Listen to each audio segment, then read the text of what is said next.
करोड़पति बनने पे फोकस मत करो, कस्टमर की इनकन्वीनियंस को पकड़ने पे फोकस करो। कस्टमर की इनकन्वीनियंस को पकड़ो और प्रोडक्ट तैयार करो, करोड़पति बनोगे। एम्प्लॉय नॉर्मली करोड़पति आसानी से नहीं बनता है। Develop the goodness, the good money will come automatically. Don't focus on the valuables, focus on the values. जब भी आप किसी वैल्यूएबल से अपनी हैप्पीनेस को जोड़ोगे, वो वैल्यूएबल आ जाएगा, लेकिन तब तक आप अगली वैल्यूएबल के पीछे भागने लग जाओगे। ये 5 साल में करोड़पति बनने वाला कौन सा फॉर्मूला है? एवरीबडी कीप्स थिंकिंग कि हम 5 साल में ये कर देंगे, 5 साल में। तो करोड़पति कैसे बना जाए 5 साल में? रिमझिम जी, देखो इसका मैं आंसर अलग तरीके से दूंगा। ठीक है। पहला कि मैं कहूंगा कि ये क्वेश्चन ही बदल देना चाहिए। अच्छा, क्यों बदलना चाहिए? देखिए, मैं आपको जस्टिफाई करके बताता हूं। हालांकि आपने पूछा तो सम्मान है, लेकिन मेरा थोड़ा सा अलग मानना है इस विषय में। क्या है? करोड़पति बनने पे फोकस मत करो, कस्टमर की इनकन्वीनियंस को पकड़ने पे फोकस करो। अगर एम्प्लॉय हो तो बॉस की इनकन्वीनियंस पकड़ने में फोकस करो। देखो, आप जब छोटी थी ना, उस समय आपकी दादी जो थी पहले, वो उखली में मोसल लेकर के नमक, मिर्ची, हल्दी, धनिया, जीरा, गरम मसाला सब कूटती थी। बाद में आपने देखा कि आपकी मदर प्रीमिक्स मसाले यूज करने लगी। राइट। अब आपका समय आ गया, आप रेडी टू ईट डिशेस लेने लग गई। अभी आपका आगे विवाह होगा, बच्चों का जमाना आएगा तो रेडी टू ईट रोटी राइस भी मंगाएंगे, ready to eat samosa, pakora, tikki, kebab भी मंगाएंगे। कि क्या है? कस्टमर की इनकन्वीनियंस को पकड़ो और प्रोडक्ट तैयार करो, करोड़पति बनोगे। बेबी केयर में देखो, अभी माँ जब बच्चे को दूध पान कराना चाहती है, स्तनपान कराती है, उसके लिए अलग प्रकार के वस्त्र आ गए, उनको लेके मॉल में पहन के जाती है ना। मुझे याद है जब शादी हुई थी तो बॉटल स्टरलाइज करने में लगे रहते थे बच्चा होने पे, तो बॉटल स्टरलाइजर आ गए। कितना यंग कपल जो बेचारे मेट्रोपॉलिटन सिटी में अकेले रहते हैं, उनको बहुत दिक्कत होती है। तो देखते देखते हमने देखा मीट के सब्स्टिट्यूट आ गया। अगर आपको नॉनवेज नहीं खाना है तो वेजिटेरियन मीट भी आ गया, ऐसा बिल्कुल प्योर वेजिटेरियन। जो महिलाएं घर में कुकिंग करती, cut cut cut cut cut, उनको प्याज काटना, उंगली कट जाती है तो फिंगर गार्ड आ गए। ये सब जो चीजें आ रही है, ready to wear pre stitch sari, मुझे नहीं पता आप साड़ी पहनते हैं कि नहीं पहनते, लेकिन अभी अगर आपको लगता है कि यार मैं ऐसे ऐसे ऐसे फोल्ड करके जब अंदर डालना होता है तो फोल्ड खराब हो जाते हैं। तो मेरे को इसलिए याद है, मैं धोती पहनता था, सुबह सुबह मंगल आरती से पहले ऐसे ऐसे ऐसे ऐसे लपेट के फट से पहन लेता था, मेरे को स्पीड तेज थी। लेकिन क्या अब लेडीज के लिए प्री स्टिच साड़ी आ गई है ना। आपका वेलक्रो वाली कमीजें आ गई, शर्ट्स आ गई हैं। क्या है ये सब? कस्टमर की कन्वीनियंस। आज जो लोग बेचारे विजुअली इंपेयर्ड है, उनके लिए वॉकिंग स्टिक ऐसे नहीं अंधे की लाठी। अरे नहीं भैया, आज जो लाठी है उसमें वो लाठी स्टेप्स भी काउंट करती है, मेडिसिन भी रिमाइंड कराती है, कहीं गिरने का खतरा पहले बता देती है, आपको डायरेक्शन देती है, आपको सामने पत्थर है पहले बता देगी लाठी, इमरजेंसी अलार्म भी देगी, लाठी में टॉर्च भी है, लाठी में नेविगेशन भी है, लाठी में म्यूजिक भी चल रहा, हम किस गली जा रहे हैं, लाठी में यूएसबी भी है। तो ये जो है एल्डरली और विजुअली इंपेयर्ड, ये क्या प्रॉब्लम्स को सॉल्व करना है, उसी से हुआ है। अब आपके तो बाल सुंदर है, लंबे हैं, घने, लेकिन अगर किसी के छोटे हैं, उसको कहीं शादी में जाना है तो हेयर एक्सटेंशन आ गए उसके, है कि नहीं? तो ये जो है ना, करोड़पति बनने में मत लगो, ये प्रॉब्लम सॉल्व करने पे फोकस करो, है ना। कंज्यूमर की नीड्स को समझ के हाँ, अब देखो, इंश्योरेंस पहले भी बिक रही थी, पर कंफ्यूजन थी कौन सी लूं, तो पॉलिसी बाजार आ गया। होटल पहले भी थे, लेकिन कौन से में कमरा ठीक रेट पे मिलेगा, ट्रेवैगो आ गया। अब ये देखो ना कि भाई, मैंने चश्मा पहले भी बनता था, लेकिन अब घर पे आके बनता है, लेंसकार्ट आ गया। रियल एस्टेट पहले भी बिकता था, पर अब मोबाइल पर ही प्रॉपर्टी ढूंढ लेता हूं, मैजिक ब्रिक्स आ गया, है ना। स्किल्ड प्लम्बर होता है, कौन कारपेंटर होता है, मसाज करने वाला होता है, इलेक्ट्रिशियन होता है, एसी ठीक करनी, से पहले भी थे, लेकिन अर्बन कंपनी आ गई। तो इन सब ने आके कस्टमर की प्रॉब्लम को सॉल्व करी, इसको कन्वीनियंस दिया, कस्टमर पे करने को एक्स्ट्रा भी तैयार है, एक्स्ट्रा देगा आपको, आप करोड़पति 5 साल में बन जाएंगे। अच्छा, अभी जस्ट मेरे जहन में ये चीज आई कि क्या सिर्फ एंटरप्रेन्योर बन के पैसा कमाया जा सकता है, लाइक करोड़पति बना जा सकता है, कि कहीं नौकरी करके भी आप वो मुकाम पा सकते हैं? ये just came to my mind. लग रहा है अपने लिए सोच रही हैं आप, तो मैं जवाब दे देता हूँ। मैं वही सोच रही हूँ, अभी आपने मुझे इतना ज्ञान दिया। ओके, आप बिल्कुल ठीक। देखिए, एक होता है एंटरप्रेन्योर, एक उसके बीच में होता है इंट्राप्रेन्योर, और एक होता है एम्प्लॉय। ठीक है, एम्प्लॉय नॉर्मली करोड़पति आसानी से नहीं बनता है। एम्प्लॉय से जब वो इंट्राप्रेन्योर बन जाता है, यानी कि वो एम्प्लॉय भी है लेकिन बड़ी प्रॉब्लम सॉल्व करने में लगा हुआ है, तो उस कंपनी का मालिक उसको शेयर्स भी देता है, ईसॉप्स देता है, उसको हिस्सेदारी देता है, उसको मार्जिन्स देता है, उसको इंसेंटिव्स देता है, उसको वेरिएबल्स देता है, उसको बोनस देता है, क्योंकि वो इंट्राप्रेन्योर है। वो एंटरप्रेन्योर की तरह सोचता है और सैलरी एम्प्लॉय के अलावा शेयरिंग में बेनिफिट ले लेता है। तो ऐसा आदमी पक्का करोड़पति बन सकता है। अच्छा, एक और चीज की, एक यहाँ तो आप एंटरप्रेन्योर हैं या आप एम्प्लॉय हैं, पर बहुत मुश्किल होती है 24/7 मोटिवेटेड रहने में, 24/7 प्रोडक्टिविटी लाने में, इसका कोई आप इलाज बताइए। अच्छा, देखिए इसके लिए क्या है, आपको फायर ऑफ फोकस चाहिए। हाँ। फायर ऑफ फोकस क्या होता है? आग सीने में होनी चाहिए, आग पीछे नहीं होनी चाहिए। पीछे लगाओगे तो जल जाएगा, सीने में लगाओगे तो इतिहास रच देगा। हाँ। पर वो आएगा कैसे? उसमें दिमाग में क्लैरिटी चाहिए। एक वॉरेन बफे का टू लिस्ट स्ट्रैटेजी होता है। पहला स्टेप क्या? आपने 20 गोल लिख लो, ठीक है। और दूसरा स्टेप क्या? उसमें से 15 डिलीट करके खाली 5 पे फोकस करो।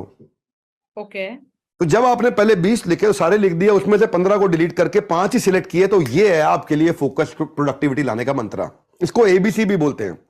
ये 5 करूंगा और इन बाकी अगले 5 को मैं डेफर या डेलीगेट कर दूंगा, और बचे हुए 10 को मैं डिले और डिलीट कर दूंगा। Do defer delay.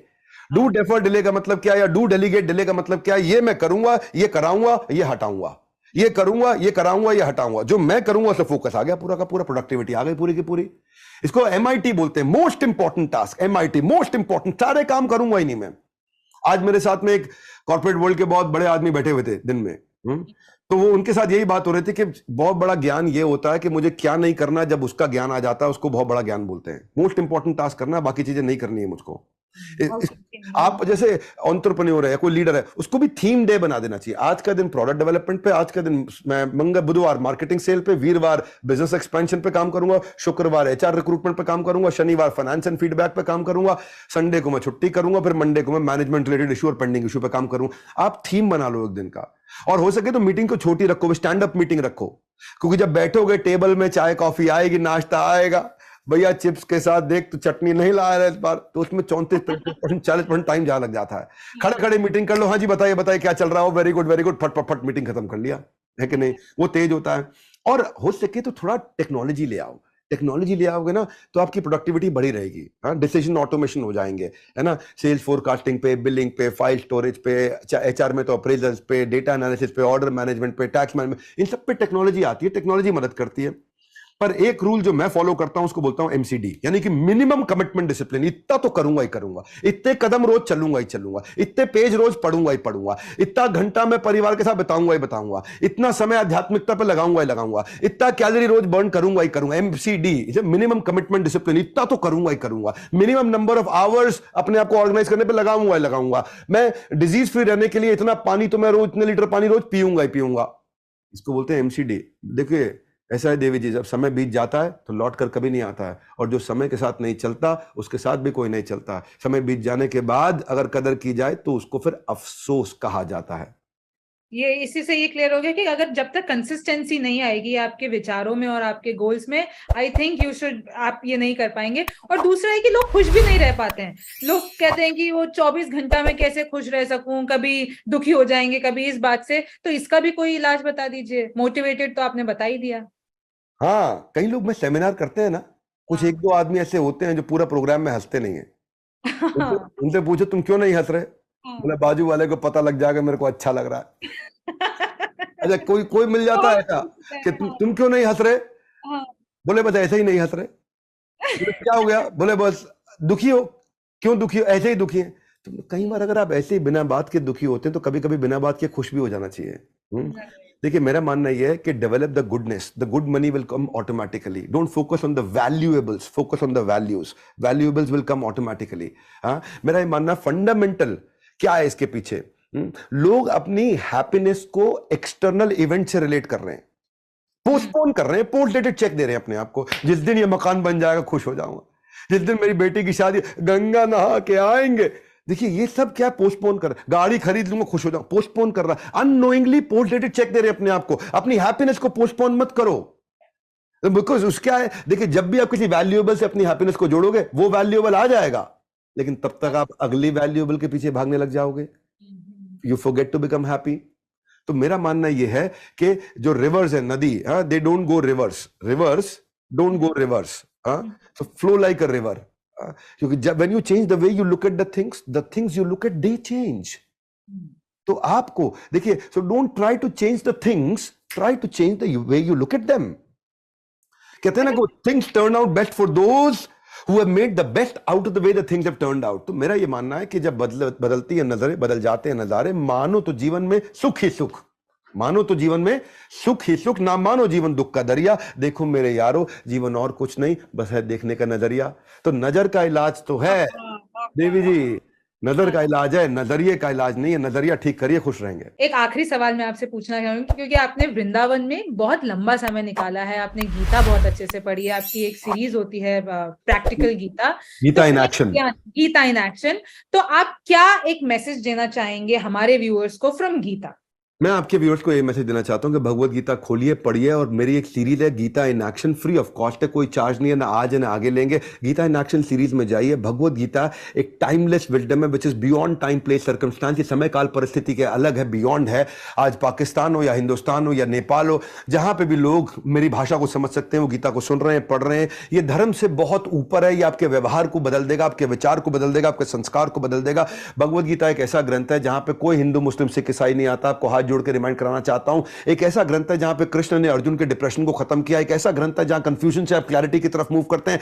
एक ऐसा ग्रंथ है जहां पे आदमी बाउंस बैक कर जाता है, जो गीता की शुरुआत में रो रहा था और बाद में धनुष बाण लेकर के खड़ा है और सबको दुनिया को रुला रहा है। एक ऐसा ग्रंथ है जो आप किसी भी, आप teacher, lawyer, doctor, chartered accountant, आपका एक अपना युद्ध है। अर्जुन का एक अपना युद्ध था, आप अपने युद्ध को जीतने लग जाओगे। आप जर्नलिस्ट हैं, आप अपना युद्ध जीत जाएंगी। इसलिए गीता को मैं प्रमोट करना चाहता हूं, हर देश में पहुंचाना, देश के हर घर में पहुंचाना चाहता हूं, और उसमें आप हमारा सहयोग करिए। Gita in action free series का लाभ उठाइए।